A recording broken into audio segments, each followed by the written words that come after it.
Hi, Ray. Thank you for being on Women in ADHD. It's so nice to have you. Hi, Katie. Thank you so much for having me. I'm really excited to be here. Uh, so, so I understand that you were diagnosed with dyscalculia as a child, and then you were later diagnosed with ADHD, right? Right. Yeah. Okay. And so I'm mostly curious. I mean, I've had guests who have been diagnosed with some sort of neurodivergent learning disorder in childhood and then later were diagnosed with ADHD. I'm sort of Mhm. curious from your point of view, being diagnosed in your early 20s, what was happening around that time that made you or the people around you to think, okay, maybe this is actually ADHD, or maybe ADHD is also in this, in the mix. You say I got diagnosed with dyscalculia as a kid, which is sort of true.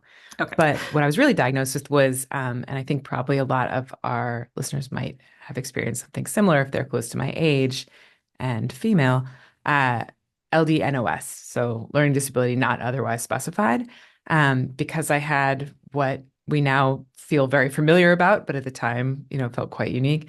I have a high IQ. I was very verbal, very chatty, very, performed well in terms of like, oh, that's a smart kid. That was a thing I was good at and did terribly at school. Weeping over homework, all the classic signs. And I do have dyscalculia. And they, at that point, still sort of were not sure. Like it seemed like I should be doing better. The discrepancy between ability and aptitude was pretty clear in math. For example, my SAT score was an 800 on the verbal and a 300 on the math, which you get for writing your name correctly. So it was like pretty clear. But I also had dysgraphia and some sort of spatial stuff that was like a little bit complicating, I think, for folks. And the ADHD got kind of lost in that fog, I think. And so for a long time, I thought I didn't have ADHD, despite occasionally trying medication for it and being like, really, like if you were to write down all of my ADHD symptoms, you'd be like, oh, that is a person with an intent of ADHD. Like there is nothing about this that is unusual or unexpected, like textbook. But in the 1980s, girls didn't have ADHD, and inattentive ADHD really wasn't something that we talked about in the way we do now, as you well know. So it wasn't until I was 21 and I had failed out of college and I had gone to multiple high schools and I was just dipping my toe sort of back in the water of education after doing a bunch of crummy jobs and sort of, wandering the wilderness for a while. At this school called Landmark College. Have you ever heard of that? No. It's a sort of an unusual place, but it might be interesting to the people who listen to your show. It's a school that is just for students with learning disabilities. In So New if you have York? ADHD, it's in Vermont. Vermont. Okay.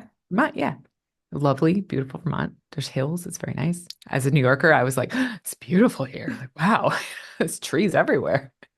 So very excited to be in Vermont. But I learned about it by genuinely sheer luck. My mom, who also has ADHD, had gone to a school called Wyndham College in Vermont that shut down, I think because they allowed you to have both bongs and dogs in the dorm.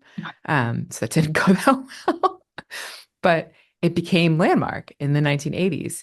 And it was just for kids with ADHD and specific learning disabilities then. And now they cover kids on the spectrum and it's a 4-year college. But when I went, it was 2 years. And I just was looking for any lifeline. I was so sort of deep in the bell jar and just wanted to know, like, where does this go? Like, how do I get out of this? And we went up to see the school, and it was like a revelation. I had never heard people talk about learning differently. I'd never heard people talk about ADHD. It was completely new to me. It had just been adults telling me what was wrong with me before. It was the first time I'd heard people my own age speak about it at all.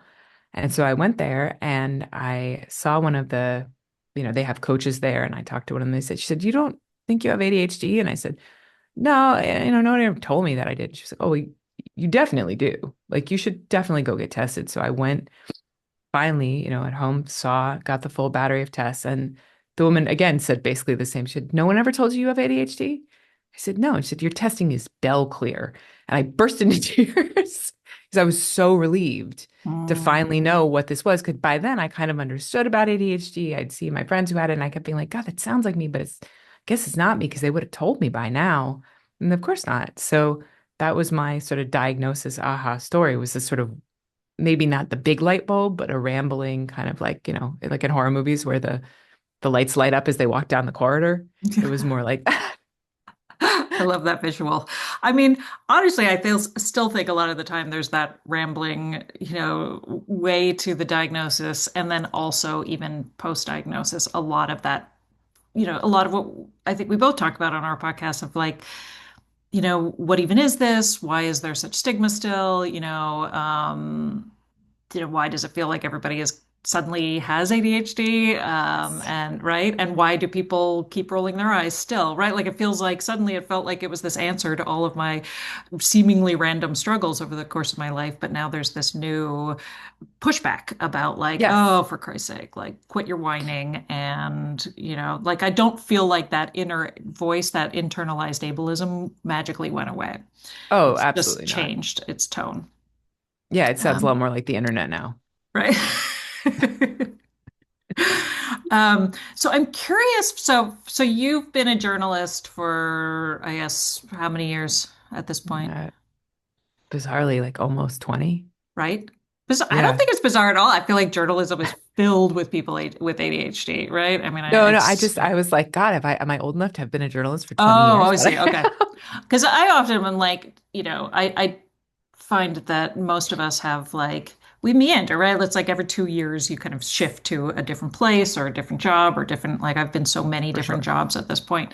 Uh, but What was your strangest job? I'm always interested in this, especially with people with ADHD. What's the weirdest job you've ever had?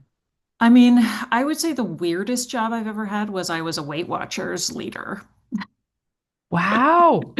That's a Yeah, good one.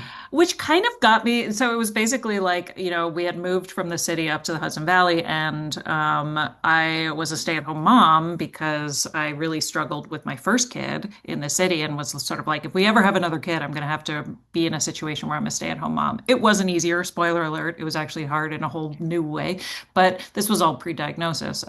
So anyway, I was like a stay-at-home mom for many years and trying to do as many Yeah. just fill my life with things and ended up at Weight Watchers and then ended up becoming a Weight Watchers leader. Wow. Yeah, it's not something I talk about very much right now because I feel like I feel like I should have a t-shirt that said I went to Weight Watchers and all it gave me was this binge eating disorder. but, but it led to me Actually, that would do being, well, I know, that right? Isn't t-shirt. that a I good feel like a idea? lot of people would buy that, yeah. Um, but Weight Watchers and then the fall, the binge eating disorder that came from Weight Watchers led me to becoming a health coach, an anti-diet health coach. Oh, And wow. it was really interesting when I got my ADHD diagnosis, looking back and being like, binge Hmm. eating, okay, Such right? high comorbidity, yes. Such a high comorbidity, and wanting to go back and talk to all my old health coaching clients and be like, Yes. guess what? We all have ADHD, right? Yay. But I'm curious from somebody who was diagnosed, pre-pandemic, I guess. Like for me, it's like there's pre-pandemic and post-pandemic in terms of the Yeah. ADHD landscape. That's how I understand it because I was diagnosed right at 20 in 2020. Yeah. Um, what are you like?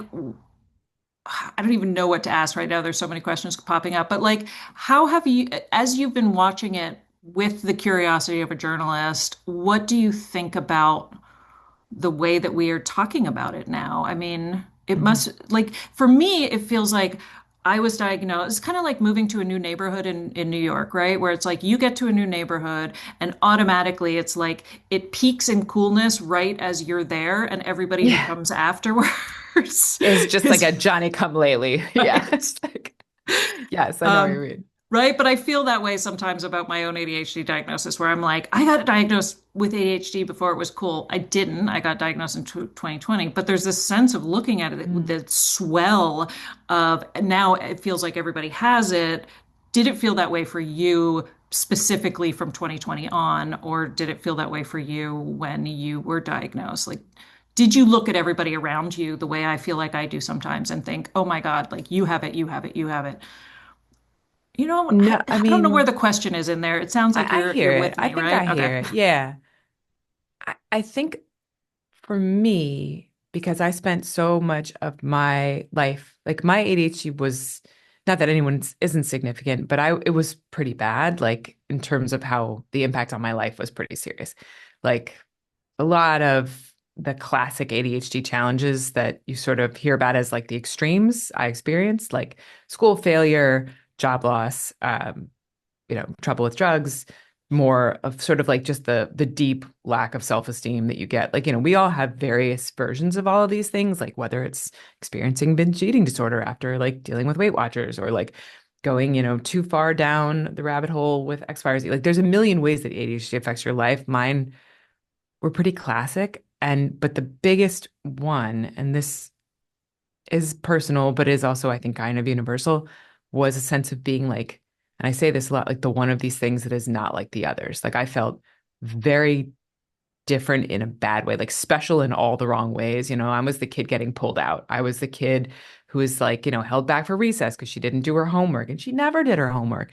I won an award for being spaced out in school when everybody else got awards for, like being a great basketball player or whatever. Like it was a very sort of specific ADHD path that was carved in a way that felt like a canyon. Like I didn't have anywhere else that I could like turn off, and I Mm. was able to like find places where I could use who I am to find relationships and comfort. I have great friendships and I'm very lucky that like I was always able to like if I had a teacher who was having trouble with their boyfriend, I'd be like, let's talk about it. I can help you. And they would almost always tell me and I can give good advice. We all have our ways, but the core of everything for me for so long was like, can I swear on this podcast? Yeah, yeah. Like I am a fuck up. I am a fuck up, and this is my core self, and everything else is just window dressing. And that's who I am, and that's who I'm always going to be. And because I'm like that, I have no idea how to get a job. I have no idea how to become somebody who I like more. I have no idea how to be anything other than like the person I am now, which felt like somebody who was like constantly tap dancing to be like, how can I make you happy and make things okay for people while you just like don't look at my closet and don't look at my room and don't look at me and don't look at my fingernails because my nail polish is different. Like every part of me felt like it was somehow something to be like kept back. So when I got diagnosed, it was so early in our conversation about women with ADHD. I was 21, I'm 42 now, so do the math that I cannot do to tell me when that was. But, it's not something that felt like I wanted. I wanted all the people to come to my neighborhood so badly because I didn't know how to talk about it. I wanted anyone to talk about it with. And there was none of this stuff about women now. When I was about 23, I'd gotten into talking about it and I was very pleased. I'm so sorry I keep doing this. I have a cold. And it's just like the cold that will never end. It's like one of those, like, this is the cold that never ends. It's just going to be here forever. I've just accepted it now. It's my new personality trait. But I didn't know how else to talk about it. And Landmark gave me an opportunity because I had all these friends, all of a sudden, these people who were like brilliant and cool and so funny and so smart and so much like the people that I loved and wanted to be around who also had ADHD, who also had dyslexia, who also, I don't have dyslexia, but they also had learning disabilities. And it was like revelatory for me. Like I felt so glad to be a part of that. Was like the most changing thing for me, the most beneficial thing for me was being around these other wonderful people who also had learning disabilities. Because before that, I just felt like, the odd thing that doesn't fit in the hole. Because I have all these incredible friends I grew up with. I'm very lucky to like still be friends with the people I've known all my life. But they are, they went to top tier colleges. They were star students. They're amazing. Three of them are doctors, which I don't know if you can attribute that to us all being Jewish and from New York, but like, it's like I had these kind of high achieving friends. And I remember when they were looking at colleges and I was just not saying anything because I knew I wasn't going to get to go anywhere near what was going to happen. I was shocked I got to go to college at all. So it's kind of like when you ask that, I think my feeling is that at that time, all I wanted was to feel like I belonged anywhere. And that had not been my experience at all. And when I finally found like that little club of other people who could talk about it, it was such an unbelievable relief. Like I felt like I finally, like kind of like little match girl style, like I flipped and I was inside finally. Although I Mhm. think at the end of that story, she actually burns herself to death. But taking that away, I was in the warm window, and that felt really good to me. Flash forward to 2020, in the interim of that, like I became a journalist, I started working in ADHD, I got a master's in counseling, I did all of these things specifically to bring the conversation about ADHD and women to the fore. I specialized in it when I was working with clients. I talked about it every chance I got. People got really sick of hearing me talk about it. I used to work at a place called the Child Mind Institute, which is here. I was their senior editor. I wrote our first articles on girls with ADHD. I was sort of like a very strong advocate for it. So when 2020 came and I had experienced all this time of being like, please pay attention to us, please, like, please look around. It was less like, I think you have it, and I think you have it, and I think you have it, and more like, look, this is something we need to be focusing on because I could see, like, I knew the suffering that happens when you don't know. And then when that happened, I was so excited. And then, and maybe you have an opinion on this too, what I call the ADHD cycle kicked in, Mm, right? Like people start talking about ADHD, and then people start talking about, like, well, is it real? Is it something you could just like maybe do better at? Oh, you know what it is? It's cheating. It's that people, and it always comes down, and this is my thing. It always comes down to people, if they can relate to it, but it's not harming them, they dismiss it. Like, I've lost my keys. I've had a hard time paying attention in boring lectures. I sometimes lose things and forget things and I'm late for things. Like, what is the issue? Why are you having all these complaints? Like, so there's that piece of it. But I do think, and I wish I were wrong about this, but I do think a lot of it centers on the medication that you get. mhm. People see amphetamines as the medication that is accessible, and they become instantly skeptical and instantly focused on the idea that this is somehow cheating or drug seeking or like a ploy to get this thing that is illegal. So it's like it's twisted up in all of these different strands. And what you get in the end is people who are like either oversimplifying because so much of it is relatable and drawing forth, like, I think a lot of people who would benefit from a deeper look at what is actually going on with them, like ADHD can look like so many other things, or people who are like, well, they just want the drugs. And Mhm. none of that is accurate. So it's less about like, don't move to my neighborhood, and more like, come here if you need to be here. Like, we would love to have you. This is important. I hope that feeling that I had is your feeling now. But there are all these other people who are going to move in and they're going to be like, you know what I want to do is build a condo. Can we build super awesome condos and knock down all the old houses? That's my version of ADHD. Or you're going to get the people who are like, the neighborhood's over. It sucks. Right. Well, I think there is a bit of that, right? To take this gentrification metaphor and beat it with it within an inch of its life. Like I do feel like one of the things that has also made it complicated is the fact that we widened the spectrum a little bit, right? Like ADHD used to look very much admittedly like a little white boy, but it had a very like specific look to it that people could understand, and it was associated with deficit. And I think that one of the things that has made it more complicated with it in recent years is like you were talking about earlier, this rise of the understanding of inattentive ADHD and that inner experience that a lot of us now are realizing, oh, that feeling of never fitting in and that feeling of always catching up and the metaphor of the swan with the madly paddling underneath, and that also is what ADHD looks like. And honestly, I had a very similar experience to you in I was never diagnosed with anything, but I was in the gifted program, and there was a handful of us, thankfully, who were like me, who always seemed to flunk out of everything, but never were kicked out of the gifted program, but we're waiting. Like, why haven't we been kicked out yet? So we were always told things like, you're really, really smart, you're really, really bright, but there was always a but that followed it. And it sounds like Landmark just got rid of the but. And right? But it was like Yeah. there was always this feeling like we were doing something wrong. And I also, I dropped out of, I had to redo high school my senior year. I dropped out of college. So I had a lot of the like textbook obvious signs when I was diagnosed to look back and Hmm. think like, oh yeah, the signs were there all along.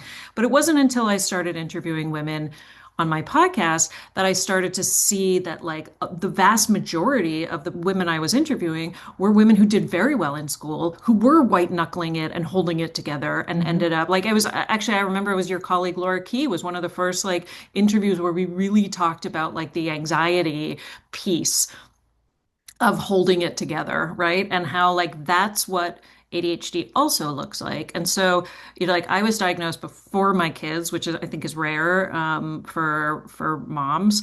But like my son was very much like cut from the same cloth as me. He was very easy for me to be like, oh, if I have it, you have it. But my daughter was very much that very high performing, did really well, great grades, total perfectionist, but also like had a panic attack if she got a 75 in on a French test, and I had to like pick her up Mhm. from school because she couldn't stop crying. And I was like, wait a minute, that's also ADHD. So basically it's like as we widen kind of our understanding, or as we widen the spectrum, very similar to when we got rid of the term Asperger's, and autism suddenly became this vast spectrum Mhm.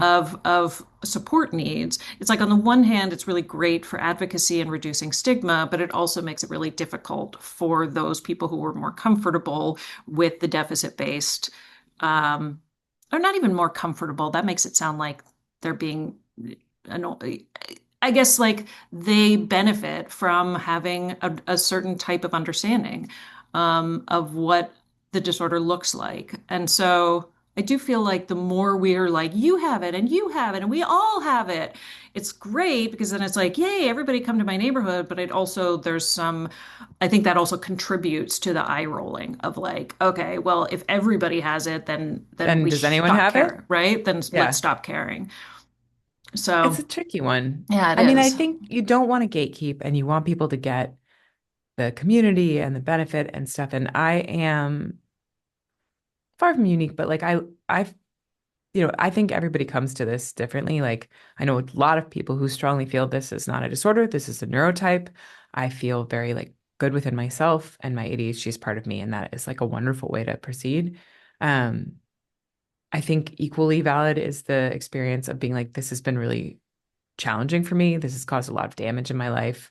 For me, it feels like a disorder, and I think sometimes when I'm talking to people, I'll like explain the language I use. Like I use disorder because for me, that's what it's felt like.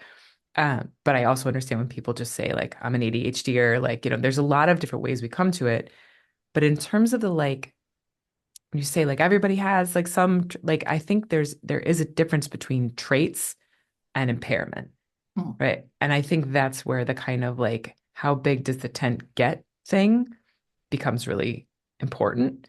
Because it's like everybody does experience some stuff like this. However, if you're having a panic attack, that's not something like because your French test didn't work out.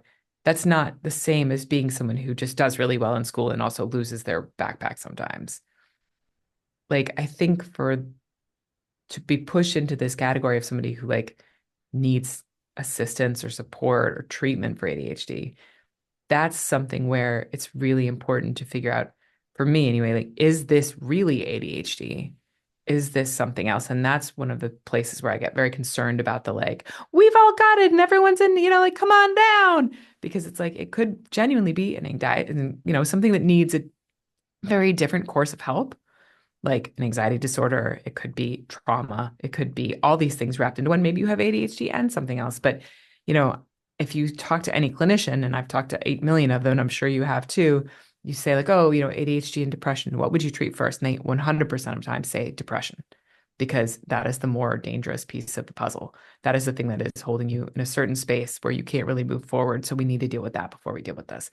There's certain pieces to this where it's like, I think acceptance and inclusion and community are really beneficial, but it's also important to say like, okay, where is this in terms of like, is this just something where I'm like, you know what, this helps me explain myself a little bit better and I'm feeling good about it? Or is it like, oh, now I understand why I had those panic attacks. Now I understand why this was so hard. Even when I was doing well, I was like panic all the time. Or like now I understand why I failed out of school and repeated my senior year, even though everybody told me I was so smart. Like that kind of thing is different to me than we all kind of have ADHD, which I frankly don't agree with.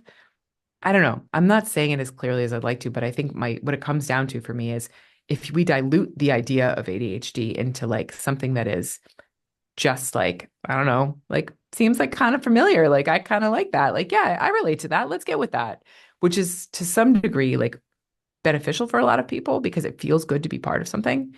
And then we also look at like what ADHD can do, like to some of the research that I know you know about, like the Stephen Hinshaw study, the Berkeley Girls study, suicidality in girls who have combined type ADHD is significantly higher than it is in neurotypical girls or girls who even have other types of ADHD. Like there are things where it's like, this isn't a fuzzy boundary. This is something we need to understand so that we can help people be healthy, be okay, be able to like navigate their lives in a way that feels manageable.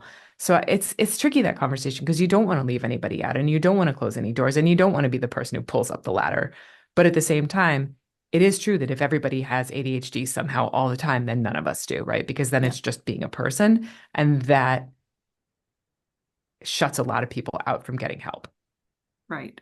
Well, and I think also it muddies the waters too when we try to use clinically significant as the litmus test of whether you have it or not, right? Because I think also like there's a lot of ways in which in a sexist capitalist society, like what is dangerous, like eating disorders and which is a number one killer of women, Yep. depression, suicidality, substance use. Like, yes, these are all quote unquote very dangerous. They're not quote unquote, they're very dangerous. But like as a society, we don't look at those things as dangerous, right?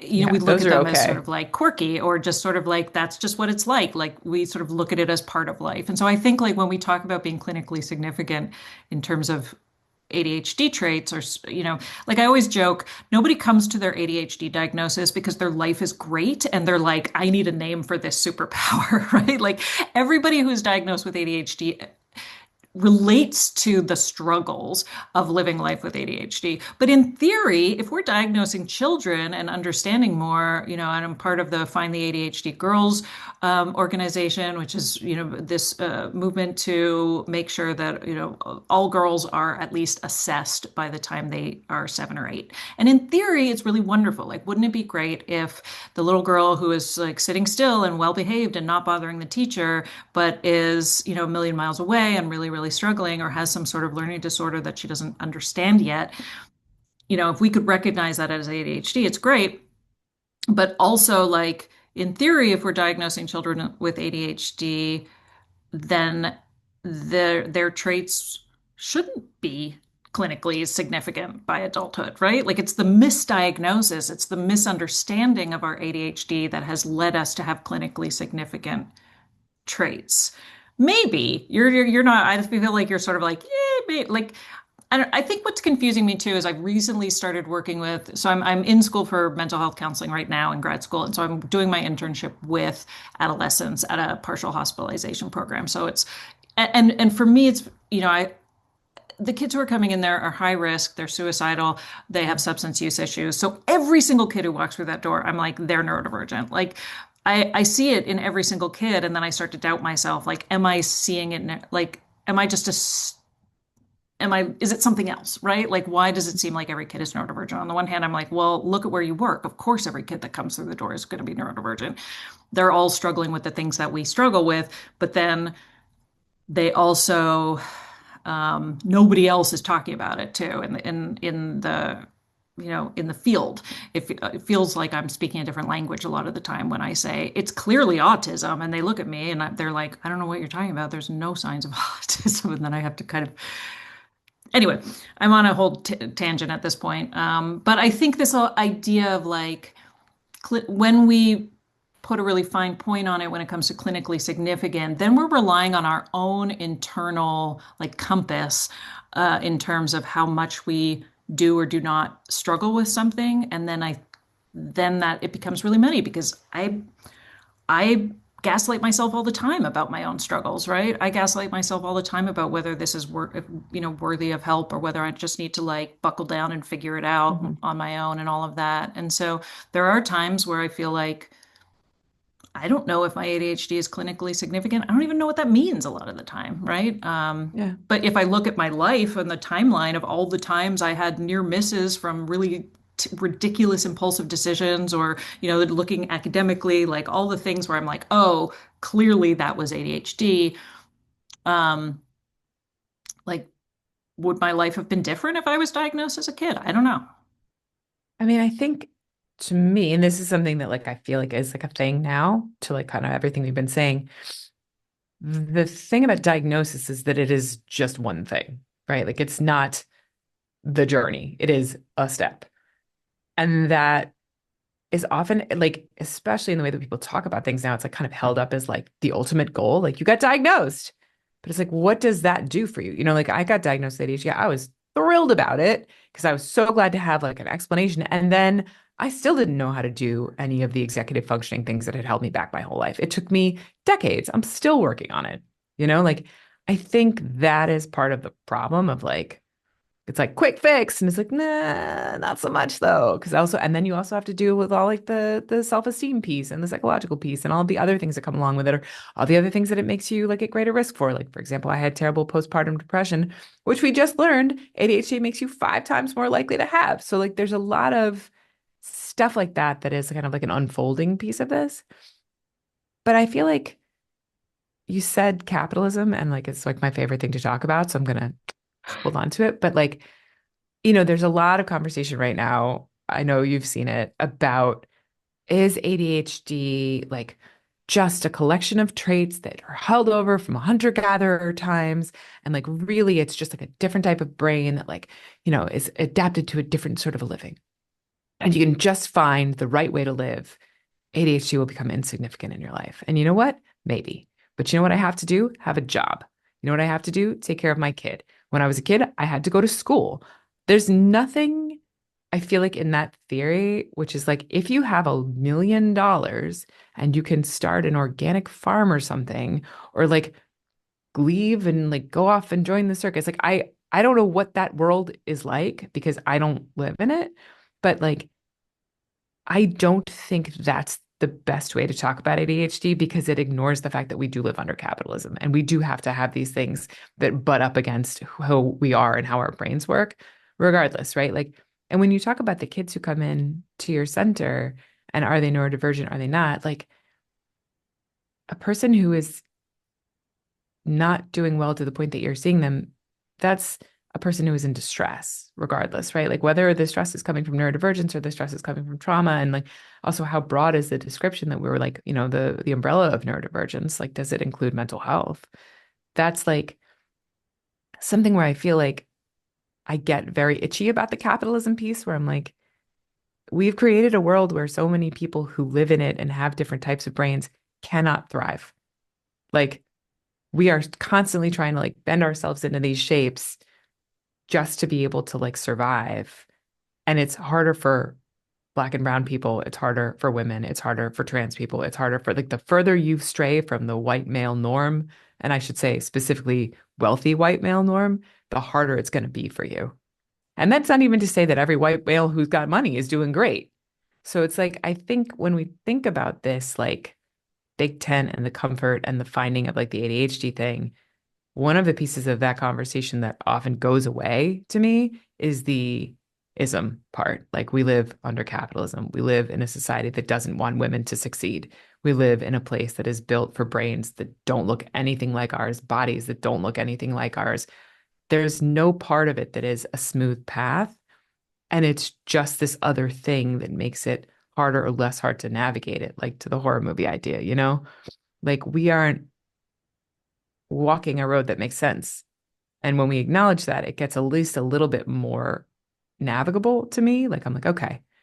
But when we talk about ADHD as something that everybody's kind of got or kind of doesn't, like I think the defining thing between disorder and like maybe this is just who I am is the fact that you do have to interact with these structures that are gonna make it really, really hard for you if you have a neurodivergent brain. Mhm. Right? Yeah. And I think at the end of the day, that's sort of how I've come to understand ADHD as kind of an extension of a neurodivergent brain, which is like a neurodivergent brain, whether that's autistic or not, or whether there's a larger umbrella, you know, called neurodivergence. A neurodivergent brain ends up with a lot of side dishes based on what environment you're in. And so like I look at ADHD as a side effect of a neurodivergent brain, the way that, you know, uh, I don't know, muscle pain is the side effect of being trapped in a cell. where that came from. I was really trying to find Okay. something similar, but I couldn't think of anything. No, keep going. This is I'm definitely a safe trapped. crowd. I'm trapped in a jail cell. Um, and Do all you have I got muscle was pain this, because of it, though? right? All I got was Yeah. this lousy muscle pain.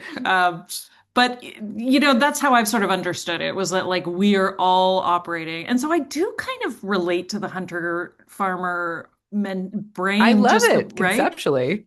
But again, it's like, I think it's really important what you said in terms of like, how is this diagnosis going to help me or is it going to help me or not? And one of the things I kind of was disappointed by when I started working with younger people, they are all diagnosed with ADHD. Like I kind of was like, oh, they're going to get an ADHD diagnosis and their whole, their entire view of life is going to change because that's what happened to me, even though I was 45. But it was like, it was so revelatory. And I felt like this phoenix rising from the ashes when I had this diagnosis. It felt really empowering to suddenly say, there's nothing wrong with me.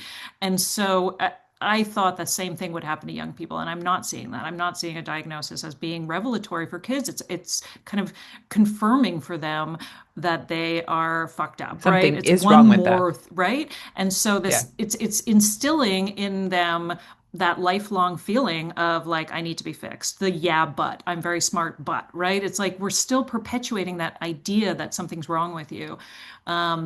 And we've just named it earlier and we've given you medication earlier.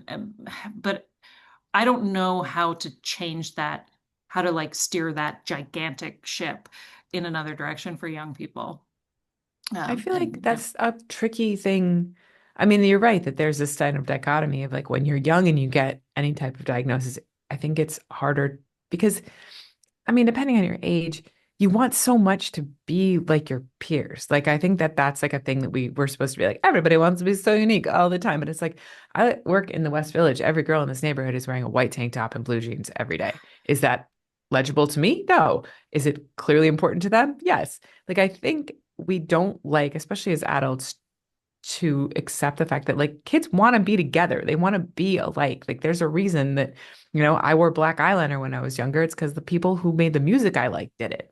Like there is a joy in belonging, and being a young person is about navigating that. Like, who am I? Where do I fit in? Where don't I fit in? What kind of person am I? When you have something that you feel marks you as different, some people, sometimes that's a joyous and wonderful thing. But when it's something you didn't choose, it's not eyeliner. It's not a decision. It's something that makes you feel like, well, what now? Like, I don't want anybody to know that I'm not like other people and I have no control over that. Like, it's not a great feeling. Versus for an adult, when you're like, oh, someone finally gave me the Rosetta Stone to my brain, and I get to understand that, like, I'm not just a mess. I'm actually this thing that has a label and symptoms and understandable things and a community attached to it. They're just two completely different experiences. But also, and I have a 7-year-old and you have kids, my daughter's in school. She very clearly has ADHD. The things that she has to do in a day that would make me break and they've, broken me in the past compared to what I have to do at work, wild. You know, Structured seating, can't get up to go to the bathroom whenever you want, need to be quiet, can't run around. I mean, the amount of imposed structure on children that is hard for all kids, but it's very, very hard if you have neurodivergence is wild. Like, frankly, genuinely wild. And as an adult, we don't really have, I mean, there are places and ways where that is, but like we do have somewhat more direction over our lives. Like, that's part of one of the few good things about growing up. And, if I feel like I don't want to go to bed, I don't go to bed till later. That's not an option for my daughter because if she doesn't go to sleep, then she's really wacky in the morning. Like, it's something where like kids experience difference in a really different way. I'm trying to say like the structure and pressure and social dynamic for them is so different than it is for us as adults. And I feel like the diagnosis piece, like you said, it's depending on when it happens, it can be a relief. It can feel like a label. It can feel different depending on who you are, what community you come from. Do they back you up? Do they not? Is it something where you have a lot of information and you know a lot of friends who've also got that diagnosis and it feels good? Like there's all these things that come together to make you decide if this is something that makes it feel like a relief or a burden. And that's not easy to pick apart for each individual person. So I don't know, being an adult who has ADHD and working with children, it's tricky. Like it's hard not to be like, but I've seen the other side, guys. It's pretty good over here, Yeah. because it's not the life they're leading. Well, and I noticed fairly early on when I was interviewing women that like those of my guests who had been diagnosed with something in childhood, usually dyslexia, but some kind of learning disability in childhood, at least had this notion instilled on them very early on that they deserved help and that they had, that accommodations were a thing. And so there felt like there was a sense of like it wasn't just piled onto them that they didn't seem to grow up with the same amount of shame and guilt that the rest of us who ended up with depression and anxiety did. But now I feel like I've interviewed enough women that that's not true either, right? Like I'm like Yeah. I also feel like I don't think that was even my if you experience. right, like even if some adult tells you that you are worthy of help, and you don't have to figure it all out on your own, like you still end up with the same kind of shame and guilt from just being a woman in society of like, if you can't, fold laundry or do the dishes, it's because you are a terrible human being, regardless of whether, why. Well, I think also adults don't really tell you you're worthy of help. They tell you you need help. And Mm. those two things for a kid are not the same. Like my experience of that was like, well, you're going to need this. I had a doctor one time. I said, why do I have to take this medicine? I was probably 11. And they just tried Ritalin for the first time, despite not having an ADHD diagnosis, which is, its So own wait, whole a basket doctor prescribed Ritalin? All without an right, you weren't like ADHD on the playground diagnosis. or anything, but okay. No, no, no, no, no, no, no, no, no. That came later, Katie. That came later. Um, Wait till high school. But and I was like, why do I have to take this? He goes, well, you're just not going to do well if you don't take it. You just aren't going to be able to do it. I mean, you don't want to fail out of school, do you? And that stayed with me because that's a pretty significant thing to say to like, a pretty young kid. He said something to the effect of, if you want to be like your friends, you're going to have to take the medication. And all I wanted was just to be able to fit in with my friends. It wasn't that I was such a joiner, but like I just wanted to be the person who wasn't in trouble. And that's a really powerful thing. And so when people tell you you need help, and you can see very clearly the consequences when you don't get the help or accept the help, it doesn't make you feel like, wow, I'm worthy of like this support. It makes you feel like, I guess without this, I can't do it. I mean, and I think it's different for everybody. I only speak for myself with that. But I know now, though, again, I can't help but know that this was the 1980s where things were quite different. I hope now, and I hope this isn't changing in our current situation, that the way that we talk about all of this is pretty different than it was when I was a kid. And that's great. That's a wonderful thing that brings me a lot of hope and joy. Because I do find that, like, my daughter knows a bunch of kids who've had an ADHD diagnosis. And when she got glasses, she was really nervous about getting, her friend came and said, I'm dyslexic. And my daughter said, yeah. And she said, no, we're both different. And it Oh, made her so happy. There are changes in the way that this is happening, like, and I think that's something that brings me like a lot of hope, a lot of joy. But the changes, as ever, right? They're not across the board and they're piecemeal and they can be set back. And it's something where like you talk about like how does it feel to hear people talk about ADHD the way we talk about it now, it's flawed. It's a flawed situation. But the thing that brings me a lot of hope is that I did a ton of this advocacy for years, over a decade with tons of people be like, I don't think people care about this. I pitched a book about women with ADHD in maybe 2006, and they were like, I just don't think anyone cares or wants to hear about this. And I was like, really? You don't think people care about women with ADHD? And they were like, no, you could do it, but no, I mean, there wow. was no interest, none. And when you Now it's Googled the it, it would opposite. be Now it's like the market is right. Everyone's flooded. like, come on, there's too many people talking about it. So there's no sweet spot, right, for that.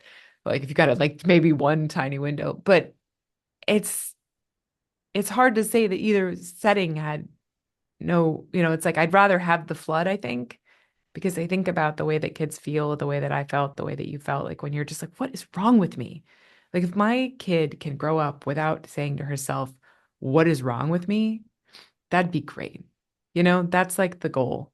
And so if we have to go through whatever this fog is, like this isn't like a news cycle, before all the 2020 stuff, people would hear I had ADHD and beyond the try harder thing, they'd be like, oh, well, you can get that from like fluoride, like trust me, those conversations didn't last that long, but like there was always some kind of like insert insane thinking here, like, it's from cell phone radiation, it's from candy, it's from, you know, too much time on the phone. It's from like, like there's this skepticism and the cyclical nature of people judging it. I don't think is that new. I just think it's a higher volume because we have more people talking about it than we ever have. But again, like we'll weather it, and people who relate to this period of time will get what they need from it and go their separate ways. And those of us who are like, this is your life, like, hi, Katie Weber, this is your life, ADHD, we'll stick around and we'll still be here for each other. And hopefully that will mean that the kids from, these younger generations are going to grow up with a completely different sense of self than we had. Well, and one of the things to pivot to hyperfocus. So this is my this is my segue here. Elegant. I like My it. my hyperfocus, as many of us, when we are diagnosed in adulthood, many of us like our hyperfocus becomes ADHD. And so I started the podcast because I wanted to talk to other women about this experience of like Yeah. it's so profound. But now it's 5 years later, I'm still so endlessly fascinated. I've never had a hyperfocus this long. Um, and I love like I'm waiting to get bored and it hasn't happened. And I just think it's because, this podcast is set up in a way that is just meandering conversations about whatever is interesting. Um, but I The best love, kind. right? And Yeah. so I don't know if that's a compliment or a criticism of hyperfocus of why I like it is that it's really hard to pin down, right? Like it's really kind of one of the things I love is that it's like I just buckle in for a conversation that Rae is going to have with whoever her guest is, right? It's so I'm curious if it's that how it was pitched. Were you the one who pitched the podcast? It understood talk to you? Like walk me through the genesis of Hyperfocus. So I mean, I don't know if you know, I work at Understood beyond Hyperfocus. I'm So one of you were our, there. Okay. All right. yes, I'm our insights lead But here. the ADHD podcasts are all within the last couple of years too. Yes, those are Okay. new. So I came from job mind, like I said, I've been kind of in this zone for a long time. And when we were developing the podcast here, I worked on Climbing the Walls, the Mhm. the wonderful narrative podcast that we had about women with ADHD, developing that. And like I said, I love that that is like a big piece of our conversation. But one of the things that drives me a little crazy about ADHD, the way that we talk about it, the way that we think about it, the way that we're sort of like the conversation flows, is that there isn't really, or I haven't seen in media, so much of things that are talking about the experiences beyond the personal. Like that's something that like because it is so personal and it is so important. And like I love your show for this reason because you can just like get to move in with somebody and know them and like just be there. It's like the fly that you always wanted to be, you get to be, and it's like the most wonderful fly experience I can imagine. Like I love it so much. And but there are like I do believe this, like there's you, there's Laura, there are these wonderful podcasts who live in this personal space. And Climbing the Walls was sort of more of like a storytelling thing. And I thought like I haven't seen anything that does the journalistic side. And initially, Hyperfocus came about because they were like, look, you know a lot about this. You like to talk about this. What do you want to talk about? And it was sort of a free range, free roaming, like you said, like strap in, here we go. This is what we're talking about this week. Who seems interesting to us? Show. Because for me, that's what Hyperfocus has always been. It's been like a ping pong situation where you're like, oh, that's great. I want to get into this thing. And like now I know everything there is to know about Gnosticism or, all the products ever made in Sweden because I had 3 hours and that's what caught my attention. Like whatever it is, it tended to be for me that episodic interest. And so it fit with what I thought about it. But the longer we've had the show and the more it's evolved, we have turned more into the journalistic stuff. And so we're aiming now because so many things are happening with the science, with the destruction of funding for science, with sort of changes in the way we have conversations about it, with the internet. I mean, it's just this thing where we've moved in a way that I've never seen in my 20 years covering this topic into a wider sphere where ADHD and neurodiversity and learning and mental health are touching things they never touched before, being talked about in ways they've never been talked about before, and studied in new ways and explored in new ways and in the news in ways that I've never seen before, for better and worse. And so we're very focused on that now because it is nice to have this resource where you're like, let's tune in and see like what is going on. Because I feel like you hear You could hear 1,000 episodes on ancient Rome, or people digging into every conspiracy theory that's ever occurred or whatever. And like those things are fascinating because we like to know the comprehensive scope of a topic. And I think hyperfocus, our goal is to kind of bring that out for ADHD, for learning, for neurodiversity. Yeah. Right. But also with journalistic integrity. And I think that's Exactly. right. In this age of information where, Yes. we're all dealing with, for better, for worse, TikTok self-diagnoses long before clinical diagnosis, you know, what are the voices, not of reason, but like the voices that have actually fact checked and Yeah. Yes, the and voices that have fact checked is exactly the way to say. The voices that are like, oh, well, that's an inconvenient fact for me, but I'm still going to say it because it's true. right and is looking beyond lived experience because like you're right, it is really complicated because I think lived experience is one of those things that is incredibly validating. It's how we relate to our the diagnose. I mean, so much of our experience with ADHD Yeah. is very different from what the DSM, questionnaires and assessments are asking, Hmm. right? And so then it's like, well, wait a minute, if I'm not reflecting the experience that it's in the DSM, then is it even ADHD, right?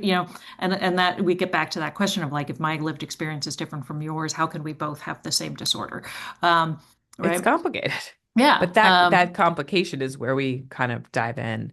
And also, the other thing that I feel, I'm interested to hear how you feel about this, but I feel very strongly about it is, for example, it would have been very helpful to me to have known that women with ADHD are at greater risk for postpartum depression before I had a child. If I had understood that, I probably would have done some things differently. It's helpful for me to know after we interviewed the amazing scientist Sandra Coy, Dr. Sandra Coy, she's incredible. We had a great episode where we talked to her about the connection between ADHD and heart disease for women. There are other things that don't permeate into the personal sphere that are really, really valuable to us to like understand about the way that we work, the way our bodies operate, the way that sort of, politics and science and other things that touch us without our consent are, that's a strange way to put that, but you know what I'm trying to say, operating in interaction with ADHD and neurodivergence. And so that's kind of like where we're living now on Hyperfocus is like digging in. Like, if you're interested in the TikTok algorithm, let me tell you, we have a great episode with Kate Osborne coming up. She's amazing. She's Katiosaurus on I've the internet. interviewed her. Yeah. Oh, she's hilarious. Yeah. So we're going to talk about ADHD grifters because that is an obsession of mine and also hers, and about how TikTok rewards you for selling things but not telling the truth. Yeah. There's so many angles you can dive into with it, and so I feel like that's where we live on the show. Yeah. Well, I mean, I worked with Dunn years ago, and I felt like I feel like I do a lot of due diligent research into who I work with. But and I very heavily weighed the benefits of of like, okay, on the one hand, I think virtual diagnoses are really important right now. And, it was like, there was a lot there. But anyway, I that was the first company that came to love mind to talk to because, you about that. right? Because, they obviously, ended up not being a great company. And I kind of had to rethink how much research and, who I align myself with and a lot of that stuff. Um, The but, CEO's in jail, yeah. Probably. Yeah. They I think also they, rebranded themselves too to a very like benign sounding mental health company yeah, like the more Mindwell benign or it something. sounds, I got to the look that worse. up. It's terrible and they're the same people. But yeah, I'm sure anyway. they are. What's Uh Enron called now? exactly. Uh, but what was I going to say? Oh, one of the things I was talking about with Danielle Elliott too, when I was interviewing her about climbing the walls, was like just feeling like the red string is all over the place on the wall, and feeling like that meme of Charlie Day with ADHD, because it's like you look at like here what we know about the increase in autoimmune disorders in young women, right? The increase in hormone-related stress disorders in women in general, and then you think about like you know, women are the safety net, the social safety net in the US. And so we're all experiencing executive dysfunction. We're all relating to executive dysfunction. When we talk about ADHD, are we just relating to the executive function part of it in terms of like, yeah, we're all under, how do you even begin to parse complex trauma when you're a woman living in this society, right? And so it's like, that's where I'm curious about. Like when I think would say, is this ADHD or is this something else? I'm more looking at like, okay, what are we all relating to? We're all relating to executive dysfunction. That could Hmm. come from so many different places. That's the Um, thing. right? And so it's like, how do we even begin to understand what is happening to our brains and our bodies? But we're also seeing like a, as Katie Osoris likes to say, the Venn diagram of autoimmune disorders and autism and neurodivergence is a stack of pancakes. And so like that's where I'm fascinated by it. It's like, where are we seeing the signs everywhere that are leading back to neurodivergent brains and nervous systems? And we're just naming them all. We're just like so siloed in terms of our understanding of what is essentially happening to women and our bodies and our brains right now as a result Mhm. of modern society. That's my soapbox. But Such an yeah, easy thing to solve. Just no problems. so that's my hyper focus for the next 20 years or so. Sounds good to But me. yeah, If you right? figure it out, please tell me. But anyway, it's been such a pleasure to have you on. Thank you so much for agreeing to be on the Thank you so show. much. I'm a huge fan of Hyperfocus, and I love the questions you ask. I love the guests you have. I always look forward to your wonderful journalistic question. I mean, it's curiosity, and I think it's one of the wonderful things about ADHD is that just lifelong learning and curiosity that makes it Yeah. so fascinating. And I Well, the feel like feeling you, is deeply mutual. well, thank I you. just love what you do. And, I don't know. I feel like every time I meet another woman who's in this world, and it just feels like, like, Yeah, oh, good, you're here too. Now I feel good. Like this is like, it just makes you feel like a glow.